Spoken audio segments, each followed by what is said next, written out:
प्यारे बच्चों, welcome to are के क्लासेस मथुरा अगेन। बेटा ये आपकी क्लास 11th की केमिस्ट्री का फर्स्ट चैप्टर है और उसके सेकंड पार्ट है। फर्स्ट पार्ट हमने कल डाला था, ये सेकंड पार्ट है। जिसने भी अभी तक चैनल को सब्सक्राइब ना किया हो वो चैनल को सब्सक्राइब कर देना। हिंदी और इंग्लिश दोनों मीडियम के लिए आपको इसी तरह से केमिस्ट्री के सारे नोट्स मिलते रहेंगे। तो आज जो टॉपिक है सबसे पहला है वो है मैटर।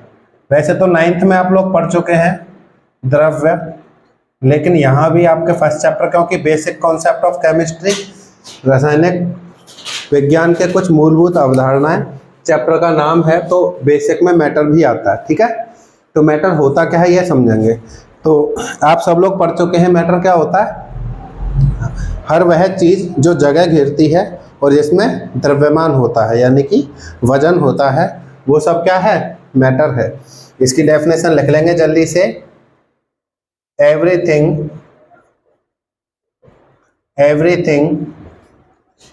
which occupy space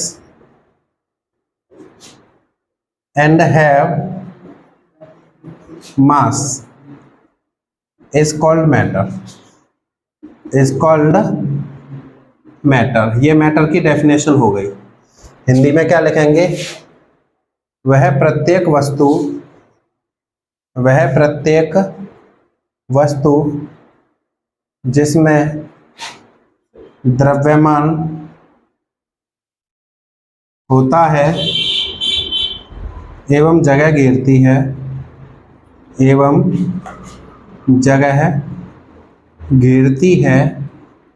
द्रव्य कहलाती है। ठीक है, डेफिनेशन बहुत सिंपल है इसकी। इसके बाद हम पढ़ेंगे स्टेट ऑफ मैटर यानी कि पदार्थ की अवस्थाएं। कितनी अवस्थाएं होती हैं पदार्थ की, हिंदी वाले बच्चों कितनी होती हैं स्टेट ऑफ मैटर? हाँ, 3 होती हैं। कितनी होती हैं? 3। पदार्थ की 3 अवस्थाएं होती हैं। सबसे पहला सॉलिड स्टेट यानी कि ठोस अवस्था। नंबर 2 लिक्विड स्टेट यानी कि द्रव अवस्था। और नंबर 3 गैसियस स्टेट यानी कि गैस अवस्था या गैसीय अवस्था। ये पदार्थ की 3 अवस्थाएं होती हैं। ठीक है ना, पदार्थ की ये 3 अवस्थाएं होती हैं। अब इसकी डेफिनेशन कैसे देंगे। ठोस अवस्था कौन सी होती है? सॉलिड स्टेट, जिसका वॉल्यूम यानी कि आयतन और शेप यानी कि आकार दोनों कैसे हो, फिक्स हो, यानी कि ना तो आयतन बदले और ना ही उसका आकार बदले, शेप बदले, उसको कहते हैं सॉलिड स्टेट। जैसे ये मेरे हाथ में मार्कर है, इसकी एक शेप है, सिलिंड्रिकल शेप है ना, बेलन आकार की। अगर आप इसे कल देखेंगे तो कल भी ऐसा ही रहेगा, परसों भी ऐसा ही रहेगा, हमेशा ऐसा ही रहेगा, सिलिंड्रिकल शेप का, है ना। और इसका जो आयतन है, वॉल्यूम है ना, मान लो ये आज इतनी जगह घेरता है, कल भी ये इतनी घेरेगा, तो वॉल्यूम और आयतन और शेप, आकार फिक्स रहते हैं। तो इसकी डेफिनेशन क्या रखेंगे, this is the state of matter,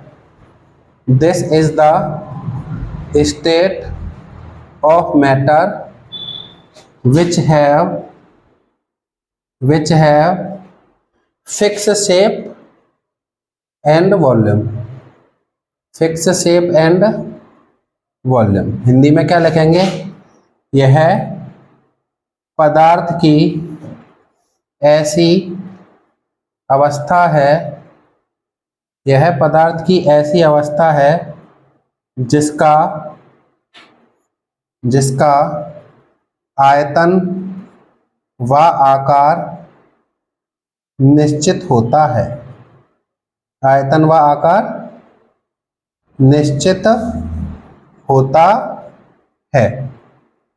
ठीक है, डेफिनेशन समझ में आई। एग्जाम्पल जैसे ठोस के एग्जाम्पल क्या दे सकते हैं? देखो आइस यानी कि बर्फ एक ठोस है।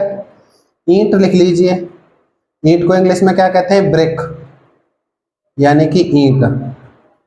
और क्या लिख सकते हैं? कांच लिख सकते हैं, कांच, कांच यानी कि ग्लास। ये इसके एग्जाम्पल हो गए। और आपका मन, जो चाहे एक्सेट्रा एग्जाम्पल में आप लिख सकते हैं। ठीक है, सिंपल सी बात है। इसके बाद क्या है? Liquid state. लिक्विड की शेप फिक्स होती है कि नहीं, ये बताओ। लिक्विड का यानी कि द्रव का जो आकार है वो निश्चित नहीं होता, लेकिन आयतन निश्चित होता है। अगर 1 लीटर पानी है तो वो 1 लीटर ही रहेगा, चाहे भगोने में रख दो चाहे बोतल में भर दो, लेकिन उसकी शेप बदल जाएगी। यानी कि शेप, उसका आकार निश्चित नहीं रहता। भगोने में रखोगे तो भगोने की आकार का हो जाएगा, और अगर उसे चम्मच में रखेंगे तो चम्मच के आकार का हो जाएगा, बोतल में भरेंगे तो बोतल के आकार का हो जाएगा। तो क्या लिखेंगे? It is the state of matter, it is the state of matter which have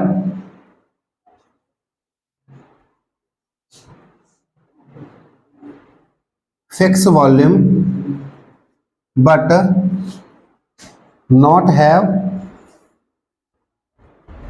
fixed shape। Shape fix नहीं होती। हिंदी में क्या लिखेंगे? यह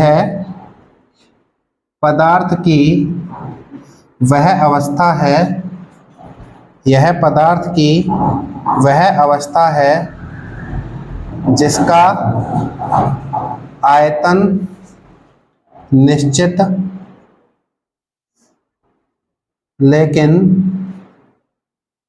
लेकिन आकार अनिश्चित होता है। आकार कैसा होता है? अनिश्चित होता है। ठीक है, एग्जाम्पल में क्या लिखेंगे? इसके उदाहरण में पानी लिख लीजिए, पानी, दूध, तेल आदि। ठीक है, इंग्लिश में लिख लेना, वाटर, मिल्क, ठीक है, ऑयल, ये सब लिक्विड के एग्जाम्पल हो गए। यहां तक बात समझ में आई? इसके बाद क्या है? गैसियस स्टेट है, यानी कि गैसीय अवस्था। ये क्या है? इसमें ना तो देखो फिक्स शेप होती, क्या कोई आकार होता है गैस का? नहीं। लेकिन वॉल्यूम होता है गैस का? फिक्स वॉल्यूम होता है? नहीं होता। आयतन भी उसका फिक्स नहीं होता। क्यों? क्योंकि अगर आप गैस को बोतल में भरेंगे तो वो पूरी बोतल में फैली रहेगी, और उसी बोतल की गैस को आप सिलेंडर में भरेंगे तो पूरा सिलेंडर भरा रहेगा। उसे इस पूरे कमरे में छोड़ देंगे तो ये पूरा कमरा उस गैस से भर जाएगा, है ना? यानी कि गैस का आयतन भी निश्चित नहीं है। तो क्या लिखेंगे? It is the state of matter, it is the state of matter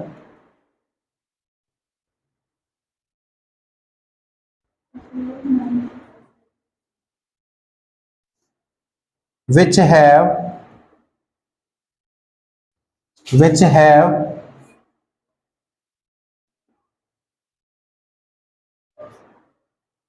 indefinite, indefinite का मतलब not fix, indefinite shape and volume, indefinite shape and volume।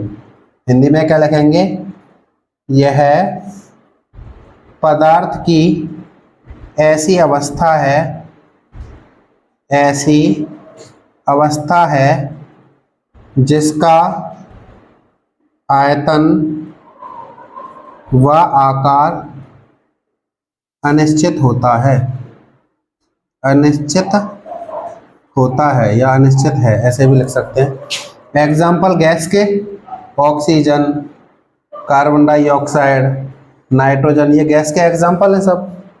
ठीक है, तो ये एक बेसिक जो 9th में आप भी पढ़ चुके हैं, आपकी क्लास में भी है। मैटर यानी कि द्रव्य या पदार्थ भी कहते हैं, है ना? द्रव्य भी कहते हैं और पदार्थ भी कहते हैं। कहीं ये सोचो सर ने द्रव्य हेडिंग डलवा दी और पदार्थ बोल रहे हैं, तो पदार्थ और द्रव्य एक ही बात है। ठीक है, ये सारी बातें समझ में आ गई? यहां तक नोट कर लीजिए, फिर आगे बढ़ते हैं।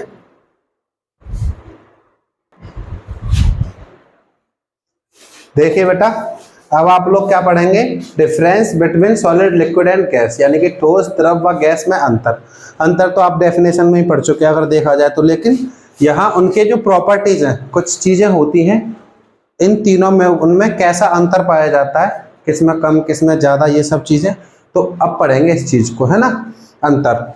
तो सबसे पहले देखो, एक तो वही हो जाएगा शेप का और वॉल्यूम का, यानी कि आकार और आयतन, वो हमने पढ़ लिया, किसका निश्चित किसका अनिश्चित। और भी कुछ प्रॉपर्टीज होती हैं जैसे इंटरमॉलिक्यूलर स्पेस, जैसे इंटरमॉलिक्यूलर स्पेस, हिंदी में इसे कहते हैं अंतर आणविक दूरी, और इंटरमॉलिक्यूलर फोर्स, हिंदी में इसे कहते हैं अंतर आणविक बल, और डेंसिटी में अंतर, ठीक है, डेंसिटी यानी कि घनत्व।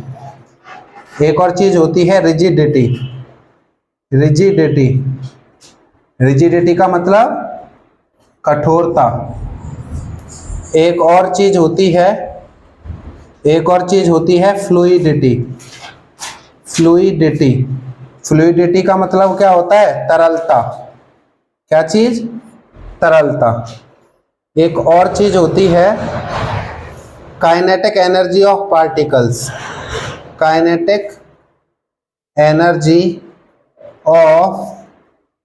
पार्टिकल्स, ठीक है, यानी कि कणों की गतिज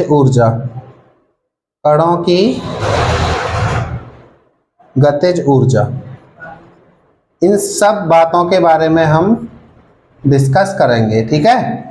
देखो तो सबसे पहला क्या है, सबसे पहला है इंटरमॉलिक्यूलर स्पेस, ठीक है, यानी कि अंतर आणविक दूरी।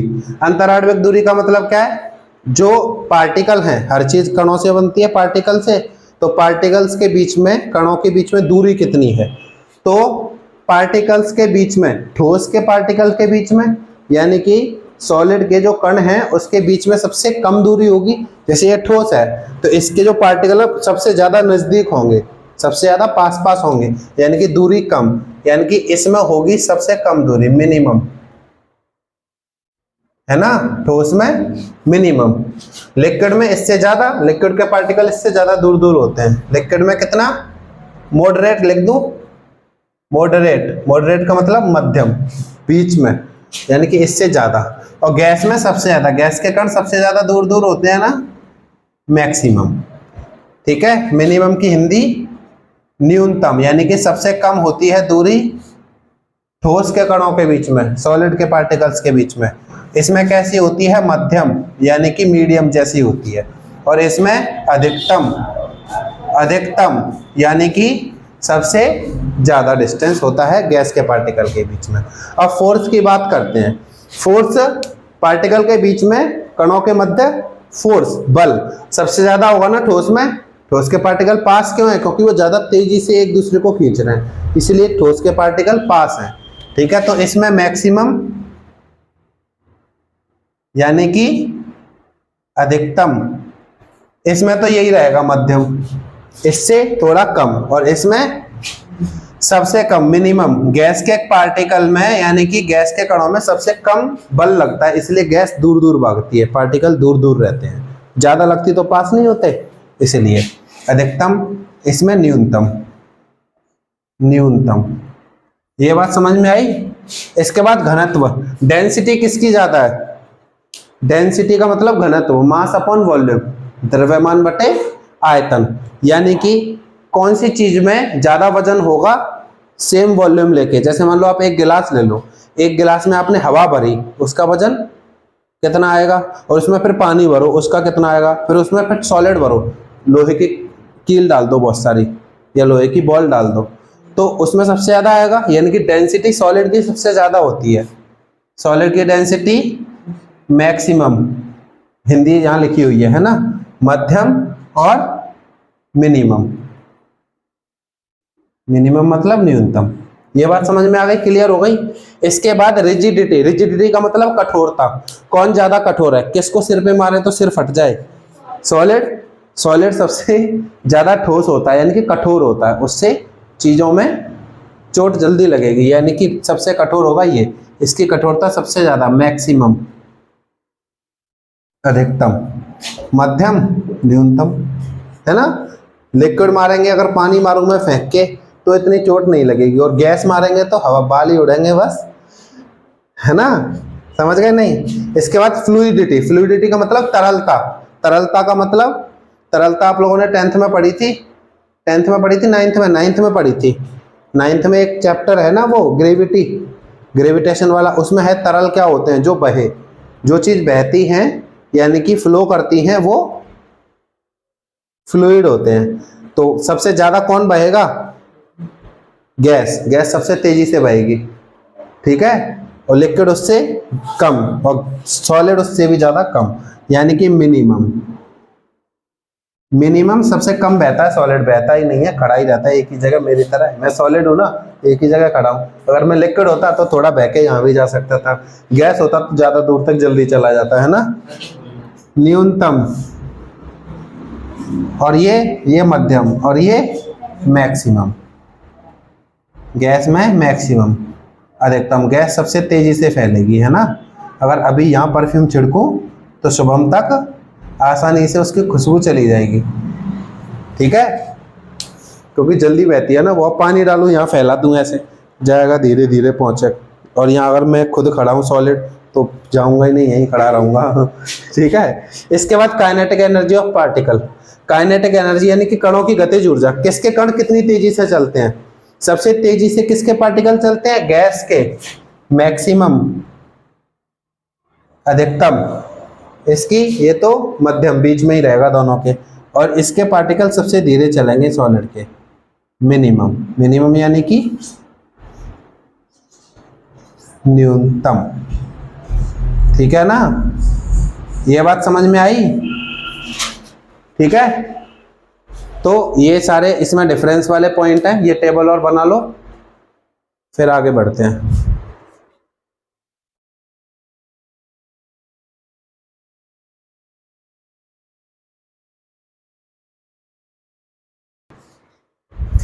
देखिए बच्चों, अब आप जो टॉपिक पढ़ेंगे वो है क्लासिफिकेशन ऑफ मैटर, यानी कि पदार्थ का या द्रव्य का वर्गीकरण।